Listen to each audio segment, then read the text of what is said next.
چوتھی زندگی شروع ہو گئی، عالم برزخ۔ وہ زندگی ہے، موت نہیں ہے، اس کو تو سب مانتے ہیں۔ عذاب قبر ہم مانتے ہیں، قرآن سے ثابت ہے۔ بعض لوگ یہ سمجھتے ہیں کہ شاید قرآن میں ذکر نہیں ہے، غلط بات ہے، لیکن میرے پاس زیادہ وقت نہیں ہے۔ برزخ کے اندر زندگی کی ایک کیفیت ہے، اس کے اندر جیسے کہ ہمارے یہاں بڑی ویسے چھڑ گئی ہیں۔ حضور کی زندگی کیسی ہے؟ آیا ایسی ہے جیسے دنیا میں تھی یا اس سے کچھ مختلف ہے؟ تو میں کہا کرتا ہوں دنیا کی زندگی تو اتنی اچھی زندگی نہیں ہے، حضور کو جو زندگی ہے عالم برزخ میں، اس کا تو ہم تصور بھی نہیں کر سکتے۔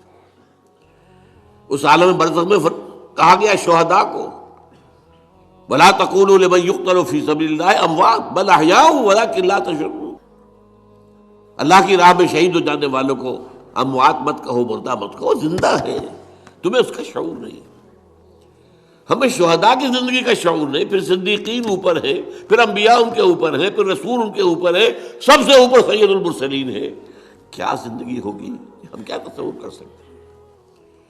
ما لا عین رأت ولا اذن سمعت ما خطر علی قلب بشر۔ بہرحال پھر یہ چوتھی زندگی آ گئی، پھر آئے گا، پھر سور پھونکا جائے گا، اور پھر فَإِذَا هُمْ قِيَامٌ يَنظُرُونَ، تو سب زندہ ہو کر دوبارہ کھڑے ہو جائیں گے۔ وہ یوم القیامہ ہوگا، کھڑے ہونے کا دن، اور اس سے ہمارا پانچواں دور شروع ہو جائے گا، حیات اخروی۔ اچھا، حیات اخروی کے بارے میں ہمارا کیا ایمان ہے؟ کیا وہ کبھی ختم ہونے والی ہے؟ وہ تو ابدی ہے۔ فَإِنَّهَا لَجَنَّةٌ أَبَدًا أَوْ لَنَارٌ أَبَدًا۔ یہ پوری زندگی تو زندگی کتنی بڑی ہو گئی۔ تو اسے پیمانہ امروز و فردا سے نہ ناپ، جام جاں پہم دواں ہر دم جواں ہے زندگی۔ البتہ ایک کام کیا کیا ہے اللہ نے، یہ جو دو موتوں کے درمیان زندگی آئی ہے، پہلی موت جو کہ ہم عالم ارواح سے، اس کے بعد سلا دیے گئے، موت آ گئی نا، پھر اللہ نے زندہ کیا۔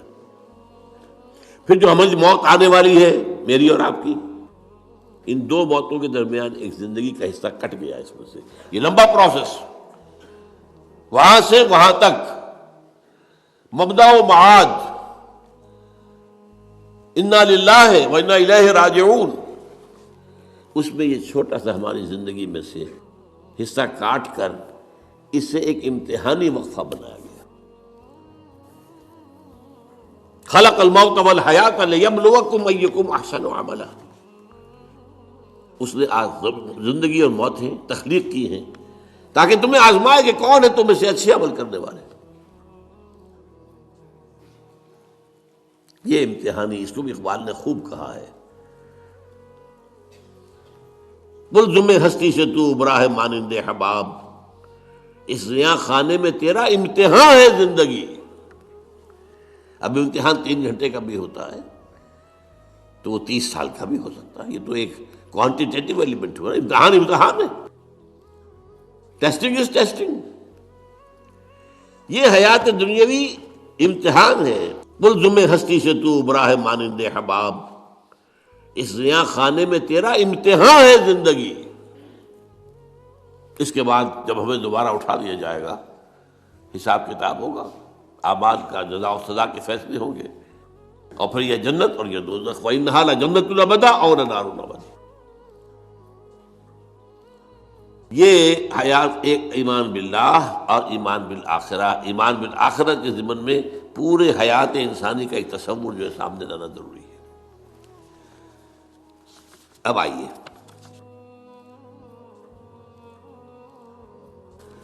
میں نے کہا تھا تخلیق کے بارے میں کچھ باتیں آپ کو بتاؤں گا۔ یہ جدید سائنس کے حوالے سے بھی بہت اہم چیزیں ہیں، اور یہ قرآن کی حکمت اور فلسفے کے لیے۔ بدقسمتی ہماری یہ ہے کہ ہمارے جو فلسفی مسلمان ہوئے، ابن سینا ہو، فارابی ہو، کندی ہو،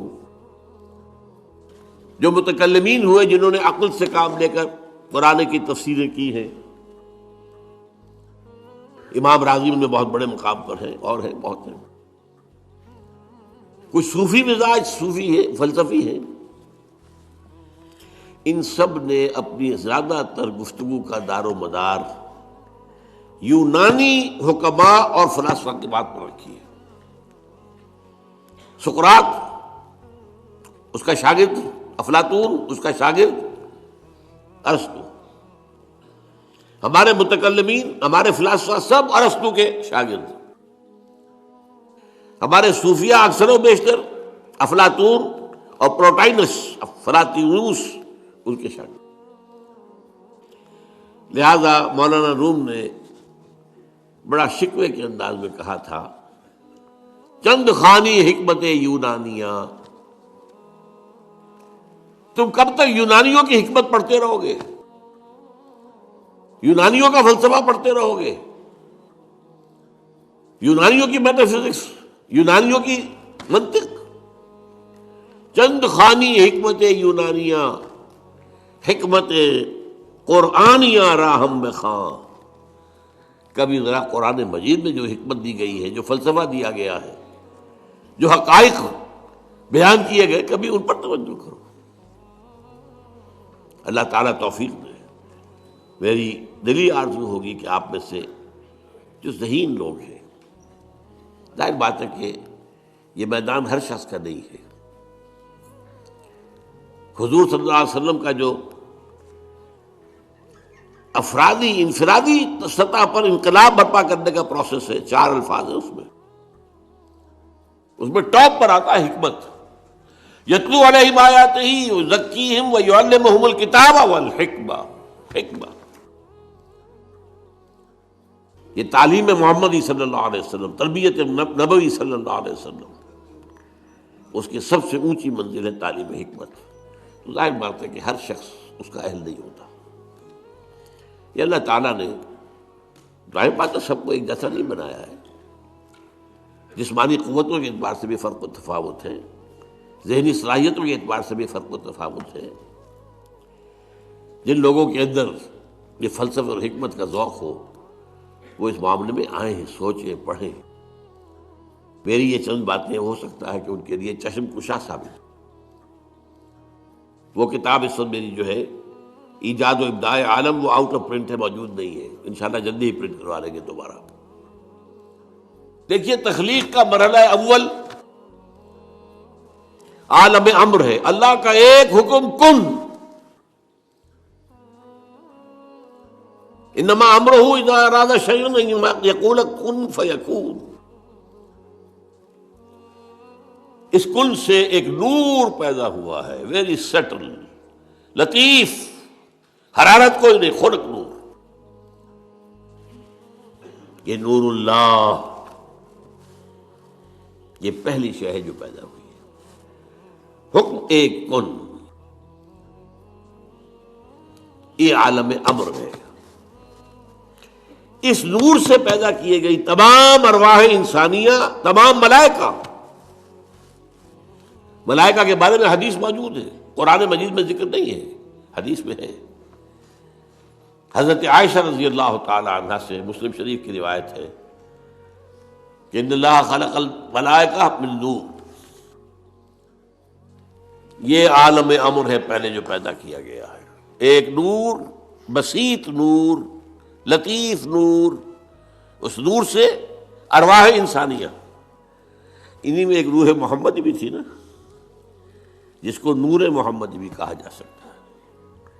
یہ لفظ جو ہمارے یہاں کہا جاتا ہے نور محمدی، نور اس لیے کہ روح نورانی ہے، ملائکہ نورانی ہے، اللہ نے فرشتوں کو نور سے پیدا کیا۔ اچھا، اب اس تخلیق کا دوسرا مرحلہ آیا۔ یہ پہلی تخلیق جو میٹا فزیکل ورلڈ کی ہے، دوسری تخلیق ہے فزیکل ورلڈ۔ ایک اور امر کن، اور اس سے ایک بگ بینگ پیدا ہو، یہاں سے سائنس شروع ہوتی ہے۔ اس لیے کہ وہ جو پہلا معاملہ ہے وہ سائنس کے دائرے سے باہر کا ہے، ارواح ہو، ملائکہ ہو، کچھ سائنس کے دائرے سے باہر، وہ عالم امر ہے۔ یہ عالم خلق شروع ہوا ہے اب، اور عالم خلق اور عالم امر میں ایک بڑا بنیادی فرق جان لیجئے۔ عالم امر میں اللہ کے کسی حکم کے تعمیل میں کوئی لمحہ صرف نہیں ہوتا، کن فیکون، کن فیکون۔ نو ٹائم ایلیمنٹ. یہی وجہ ہے فرشتے کو عرش سے زمین تک آنے میں کوئی وقت نہیں لگتا، روح کو بھی کوئی وقت نہیں لگتا. یہ بیانڈ دس فزیکل ورلڈ ہے نا. تو میٹا فزیکل ورلڈ کا سے تعلق ہے ان کا، یہ عالم امر سے ہے. امر میں وقت نہیں لگے گا قطعاً، خلق میں وقت لگے گا لازماً. آم کی گٹھلی ہے، آم کا پودا بننے میں 5-6 سال لگ جائیں گے. رحم مادر میں حمل ٹھہر گیا ہے، بچے کے پورے بننے میں 9 مہینے لگیں گے، ٹائم لگے گا. اٹس خلق. قرآن کہتا ہے ہم نے آسمان زمین 6 دن میں پیدا کیے، ٹائم لگا کہ نہیں لگا؟ تو یہ امر ہے وہ پہلا، جس میں کہ کیا ہے 3 چیزیں ہیں. اللہ کا نور جو بہت لطیف ہے، وہ خزانہ ہے، اسی سے بنی ارواح انسان کی، اس سے بنے فرشتے.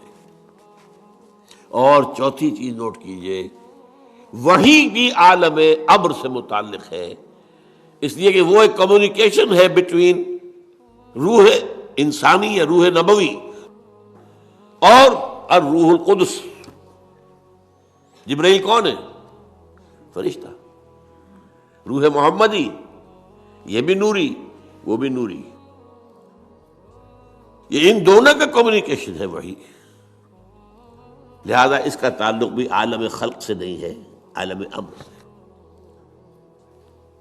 بہت پیارا شعر کہیں کہا ہے، کس کیفیت میں کہا ہے میں نہیں سمجھ سکتا. نغمہ وہی ہے نغمہ کہ جس کو روح سنے اور روح سنائے. روح محمدی نے سنا ہے، اس کان سے نہیں سنا حضور نے. یہ نوٹ کر دیجئے، کبھی پڑھیے حقیقت وحی نامی کتاب مولانا سعید احمد اکبر آبادی کی. وحی کی حقیقت کیا ہے؟ وہی براہ راست قلب پر جاتی ہے، اس کان کے واسطے سے نہیں جاتی.